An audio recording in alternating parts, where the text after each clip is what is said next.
Hello and welcome back. Sean here, Mountains Garage. It's Friday, but no report this week. Really nothing else exciting has happened other than working on the 64 Dodge Dart GT versus GTS. LS swap. I managed to get the engine fit in the car. This is Friday afternoon when I'm doing the intro now, and then I'll follow up afterwards, but it took me pretty much 2 days and 2 attempts. Here's what happened. Welcome to a new day. Back in 1964, Dodge, obviously thinking ahead, knowing that someday in the future I'd be LS swapping this. They gave me these nice cutouts, top and bottom. So I'm just cutting in and over and taking this whole ugly piece out of there. And I'll plate it all back in after I trial fit my oil pan. This is going pretty fast. And the beauty of not using the death wheel, which I hardly ever use. I actually set it up and I was going to just be like everybody else and start using that to cut this out, and decided the Sawzall was more efficient because I'm cutting top and bottom with one stroke. I don't need to crawl up there and try to do it from the top. I'm not sending sparks everywhere. Everything just falls straight down. So this is my method, and I'll be done shortly. So I knocked out that piece, and then I took a little more where it tapers in this way, because the flare on the oil pan takes up a lot of real estate. It appears that the oil pan is going to occupy this space right here in between the frame rail. So now I'm going to go this way. Oops, can't see where I'm pointing here. Basically going to cut in, cut some of this out, make the whole thing a little bit bigger, and then try the pan in there again. If you're going to cut it out, cut it out.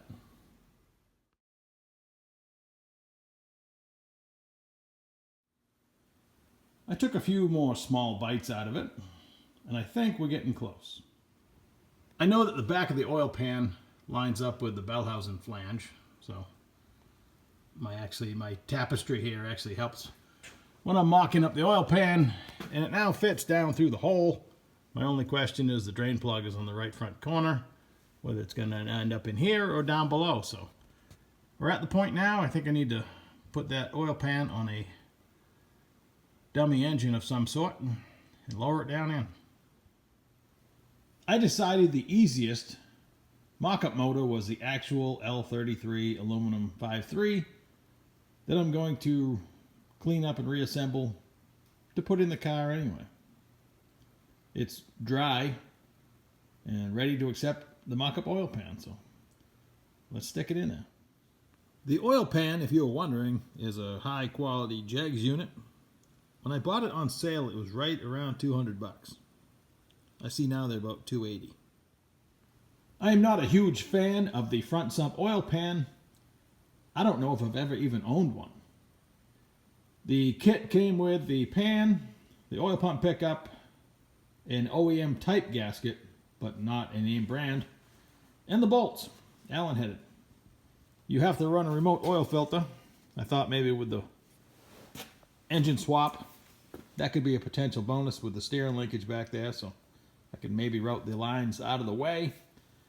And it came with no direction or provisions or including a windage tray, but I'm sure I can cut up a stock one, or we'll deal with that when we actually put the engine together.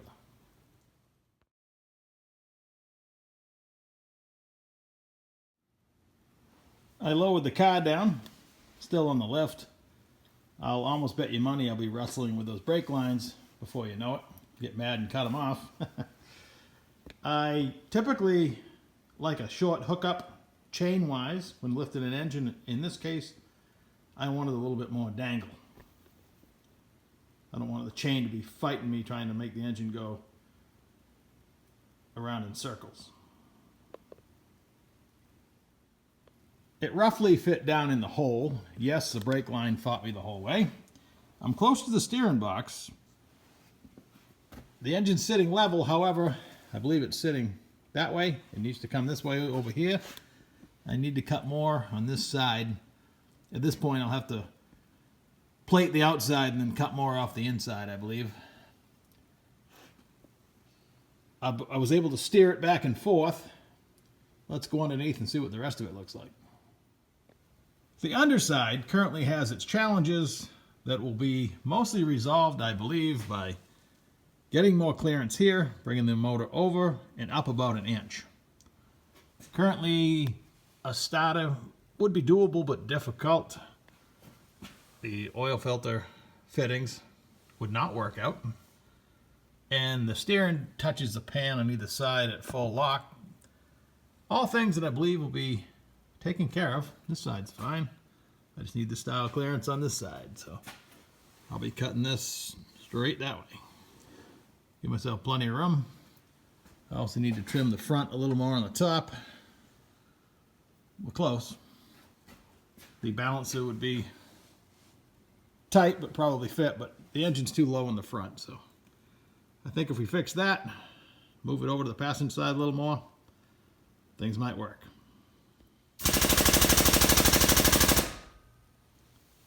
Earlier, when I was removing the engine from the stand,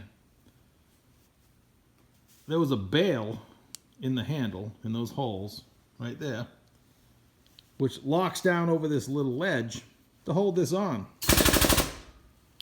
It did that. It stuck on for the first time since I've owned this air cylinder with the engine crane under the arm of the lift. I figured it out and got it disconnected before it started tossing the car off the lift, but I've since removed the bail and we don't need that feature anymore. Alexa, engine out.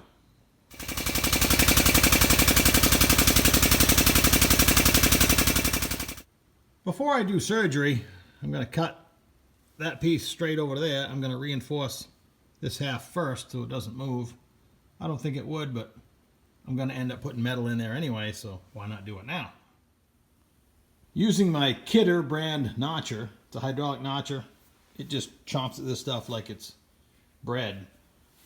I love this thing, but lately, when I go to turn on the big green switch, I got to hold up on it a long time and eventually it'll start the motor. That's called a motor starter.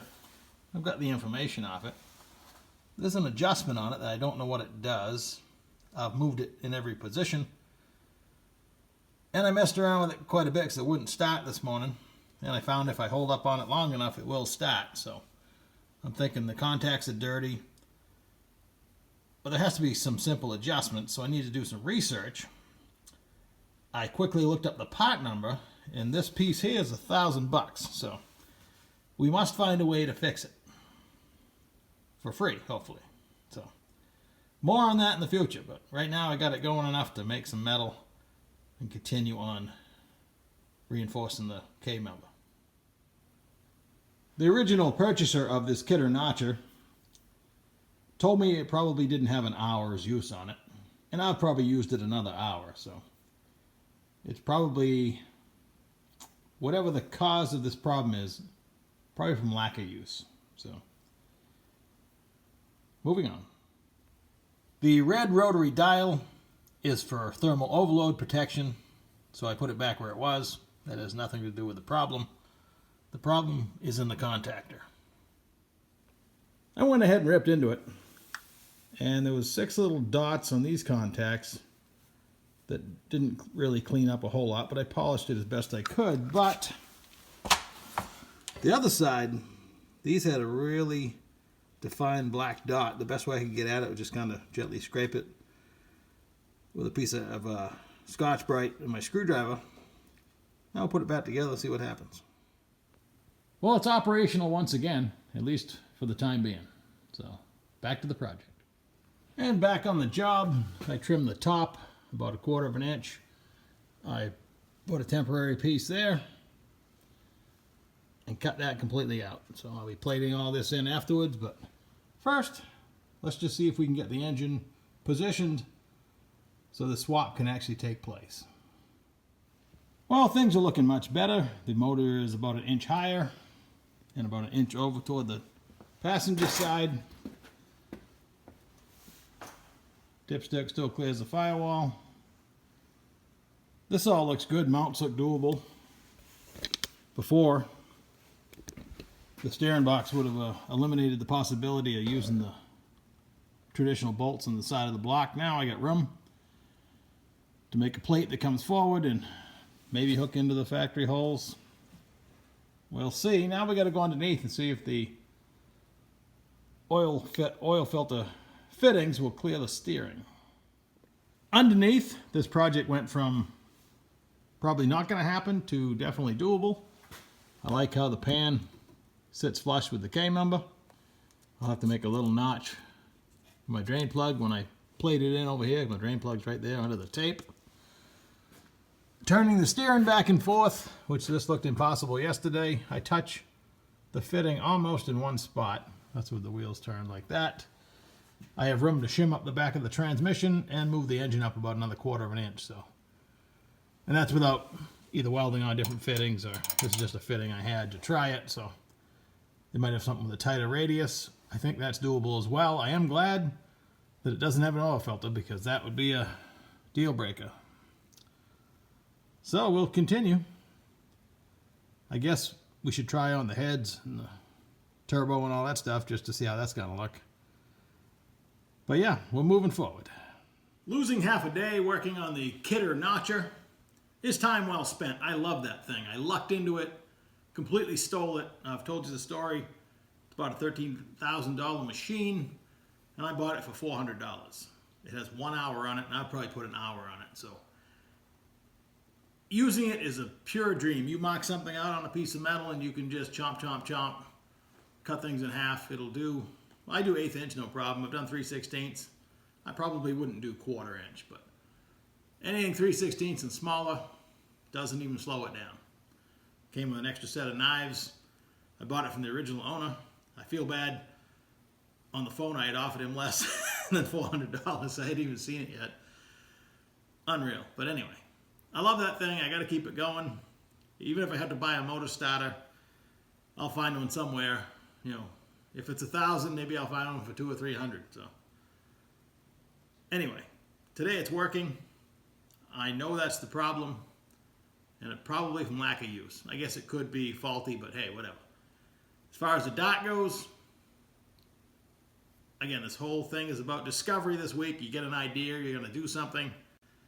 Using the factory Mopar front suspension, instead of just cutting it out of there. I mean, they'll sell, and you can buy a complete coil-over, rack and pinion, bolt-in steering setup for that car, but it's $5,000. The car's not worth that. Well, maybe. It's going to be. Last night I went ahead and found disc brakes for it. Now that sounds easy, converting a Mopar to disc brakes. Everybody must do it. Sure, if you have a 67 and up A body or a B body or an E body or a C body, no problem. The early A bodies that are narrower, no. I did find a kit. It's on back order, but I went ahead and paid for it because it was a sale that ended last night. So it comes with everything. Ball joints, control arms, disc brakes, 5 4.5 bolt pattern. If it actually shows up, it'll be perfect. Buying that, I'm kind of committed to using that front end, and now I can see that I think I'll be able to. The next interesting point of discovery, I like to call it, is bolting on a couple cylinder heads and seeing if I can, I mean, you can do it. It'll happen. If I want to put a turbo in there, I'll find a way. Worst case, total worst case scenario, it ends up naturally aspirated, but that's not what this is all about. So cheap thrills, relatively speaking. So like, share, subscribe if you haven't already. I'll catch you in a couple days. Thanks for watching.